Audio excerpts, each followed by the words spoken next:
Minia Yankopon Shirao ene day so. Ene day mi won kranhye sem bi a menam da yeso mu ebe hye won kran. Na wahu se Onyankopon na yesom no oye odo na da ne abre nyinara no one ye ne wo ho. Esum o ehan mu o Onyankopon one ye ene wo ho. Ti se bre kakra bi na fatie sansem yi na me ogidie se utie sansem yi a ebe ye nhira ma wo Yesu Kristo diri mu. Amen.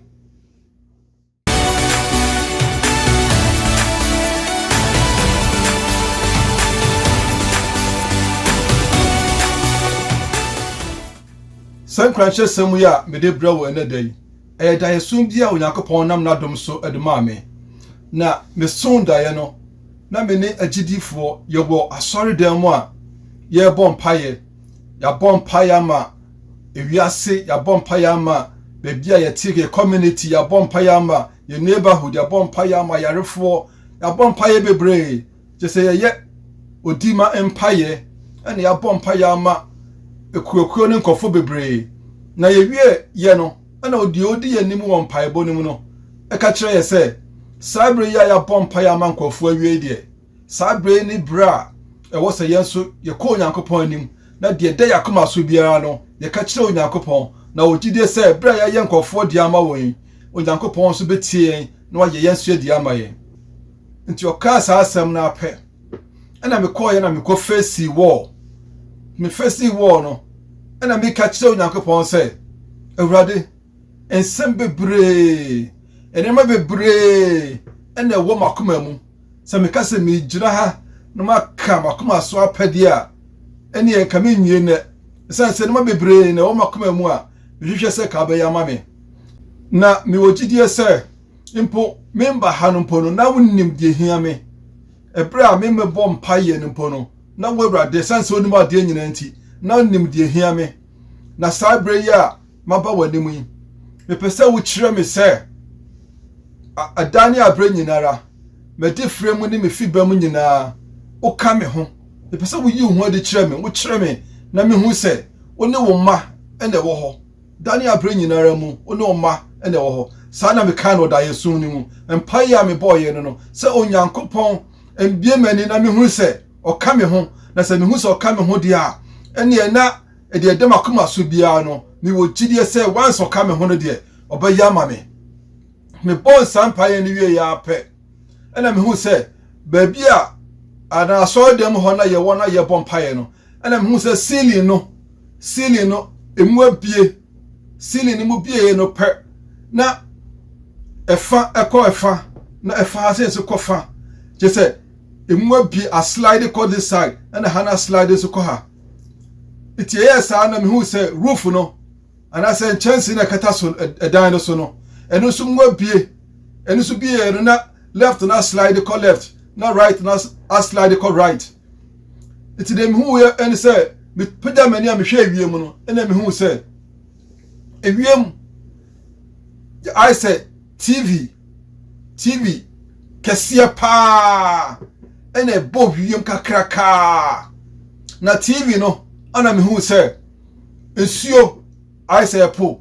ensuo ewo TV no so ana say ensuo abada TV no so ena me hu se ship ana say boat akese enketwa enkete pa ena akese pa ena nipa etete boat nim na nipa na etete boat nim no I ti say de omunyina wo akwantuo bi a omutu no nipa bebre etete boat nim ana moti nsuo no so ana edi omukọ I ti say de ohwe movie bi ana sini bi ewo TV so no hu say nkofo tete boat mu ana ship so na edi omu ekọ no sa pepepet mi hwe so ho no ana mi hu say ewo TV no so no ana mi hu say ship no ana boat no nkofo tete so a edi omukọ omakwantuo na boat ni nyina kitwa no kase no mi hu say obofo bi ejina boat nim tin a wojina boat nim eye white ojina boat nim boat nkitwa no ene boat akase no ni nyina ojiram na even po nkete na kete pa na wo boat kete pa na wo mu no eno krampo no na obofo no ekom nipa na titi boat ni mu no omo ahu no esan say no ye honhom but no ogida omo nyina achi ebra boat ne kɔ no nketua no kase no kase pa na wo mu no ketua pa na wo mu no ni nyina na obofo ejira mu a edi omo kɔ akwantuo na omo kɔ no na ni a metiye ewo ndaye no mu ne say I am with my people. Chese me ne call for na me ne me ma ewo ho be bia me ma be ko bia no me kan wo ho nti bra me tin sa ne no ewo daye ni mu no na me butu fom na me se rade na me pa onyakopa cho se erade fa me fom so nyina ache me fa me fom so ache me sama doubt o fa me fom so nyina ache me na eno ema me hu se onyankopon ka ne ma ho eno saa da ye so no ema me hu se uyo onyankopon ba wherever you go be bia be ko bia no onyankopon ka ho na medwene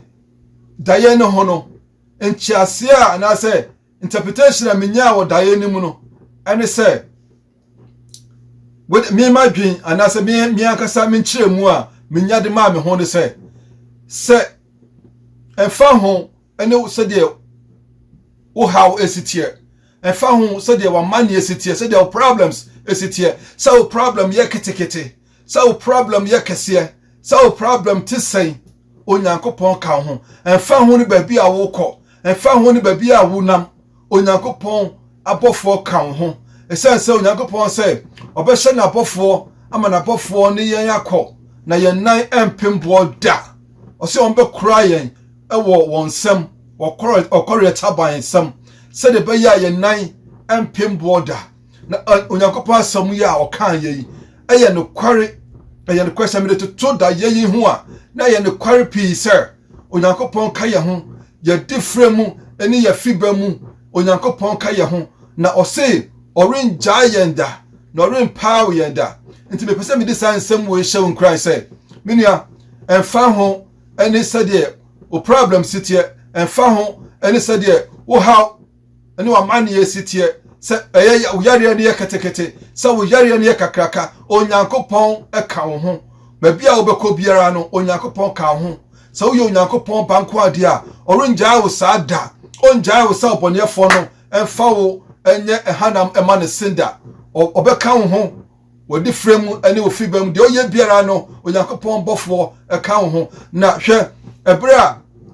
Israel for efri Misrim a omo besne akọ onyankopon asase a wodi ma won so no Bible say onyankopon eye clouds anase emurunkum edi wonanim edanimu no onyankopon eye emurunkum edi Israel for nanim ebo wo ho ban na edura na dwono so na onyankopon aye oja edi wo na chi se de be ya omo be nanti wo onyankopon ehan mu onyankopon ni won nanti ya even ebra na omo ewo doubt ebra na omo fum onyankopon ebra na omo ye boni ti onyankopon kra no still no ni won enene nam Moses ka sem bi se erade se woni yen se wo honhom o presence any yen kodia ene me fa yen ko ene me suma ye because Moses nim se de onyankopon e ka ne ho a na onyankopon ka ne ma ho a onim ahoden a ewom na me pese me show Christ se ne ewu sitie biara wo onyankopon mu no de wo ye biara wo onyankopon mu no onyankopon e ka wo ho o ka wo ho wodi fremu ene ofiba mu woni wabusua nyinara onyankopon bo ho ban na se onyankopon bie wani ama wo hu se onne wo nanam na boni a eba wa kwan mu ni na ma bebre eba wa kwan mu ni nyina no se de onyankopon asi ayi wa firi mu a enka dani abra nyinara no enka unyum tuo nyina be yaseda enka woni ye nyina be yaseda esan se onyankopon eka wo ho onyankopon eba wo ho ban minia daye wei amma me nkranhye bebre daye wei amma me ahoɔden amma me nyina so bebre abama hu se onyankopon dɔ ne ma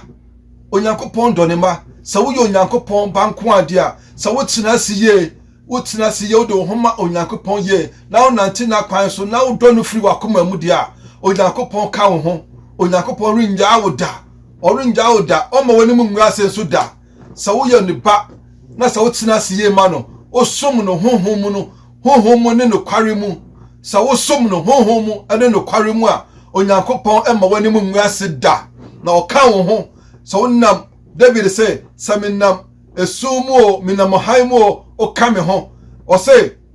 wasem waba na opoma e na kyekere me wre o to me pono e wo matamfo anim saminam esumu ka be bomi pa me suro boni bi esan say woni me e na e wo ho eye no kware Onyankopɔn ne ne ma e na wo ho Onyankopɔn do ne ma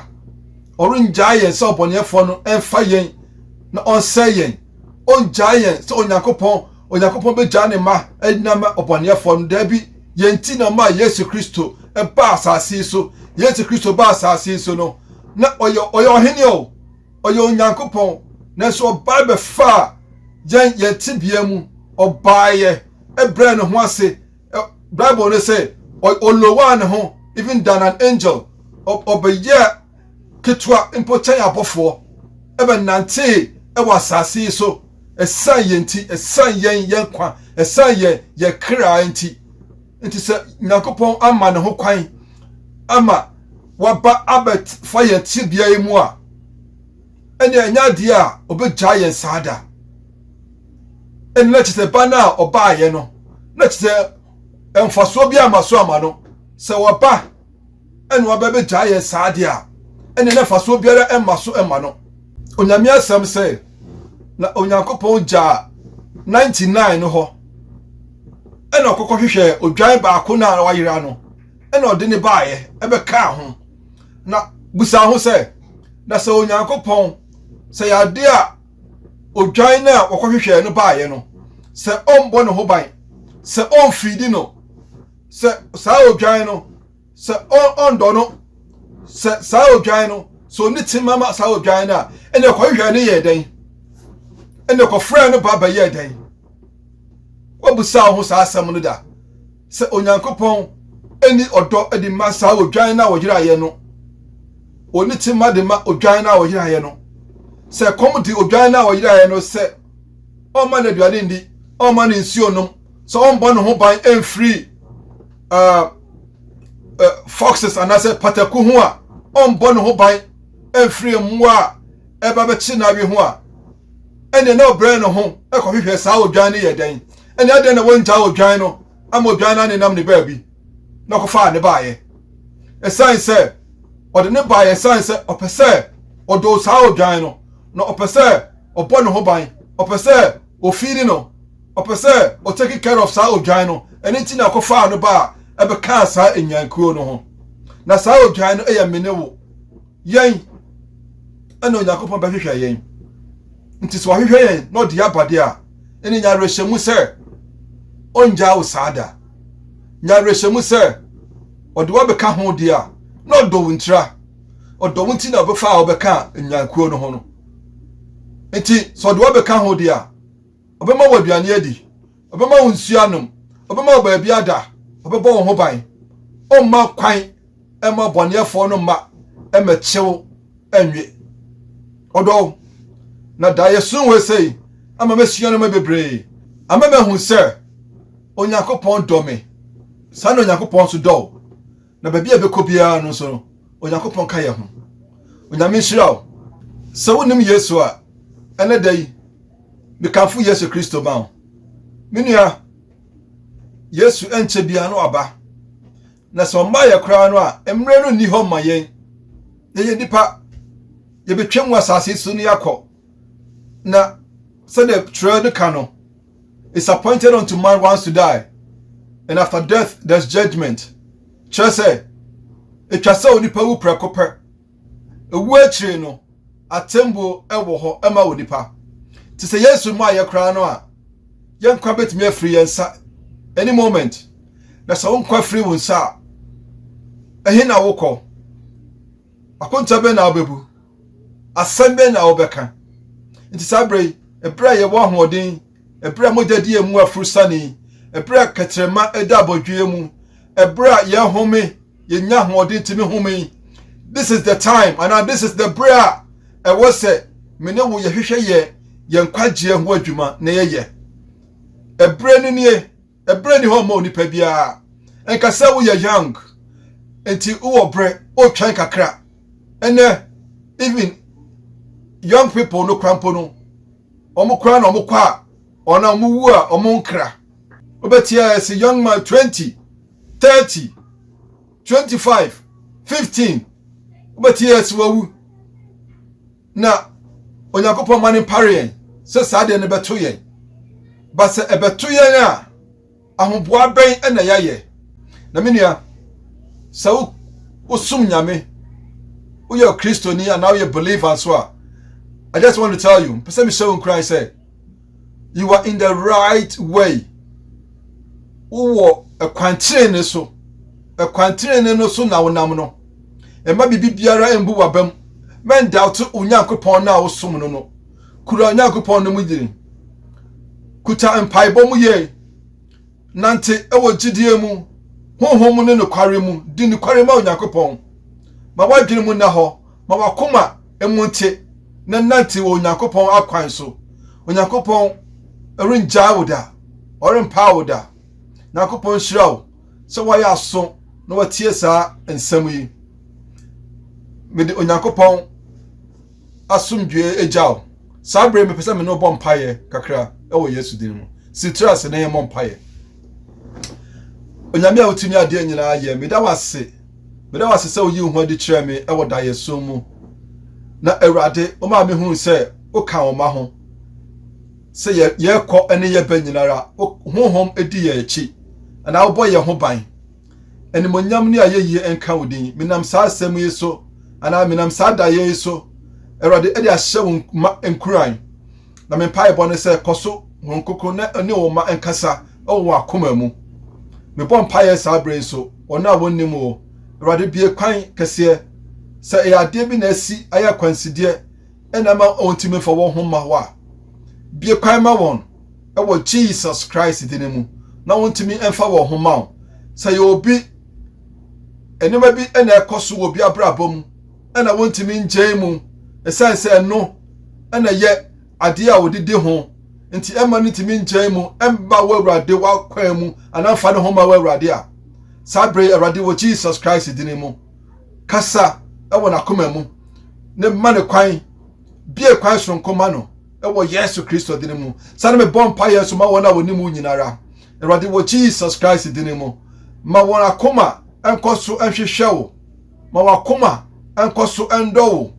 ma wo gidie enkoso entintim ewo Yesu Kristo dinemu asedane ne monyam ka wodi so bi eyare so bi wa amane mu so bi wa hawmu a sabre ya wotie mi Awurade me bompa ye de ma won ewo Jesus Christ dinemu ma wadom anya kese ema won me ti won free o ha no amane mu me ti won free o yare dom nyinara ewo Yesu Kristo dinemu na me bompa ye ene monyam ka so wotie mi ewo Yesu dinemu amen.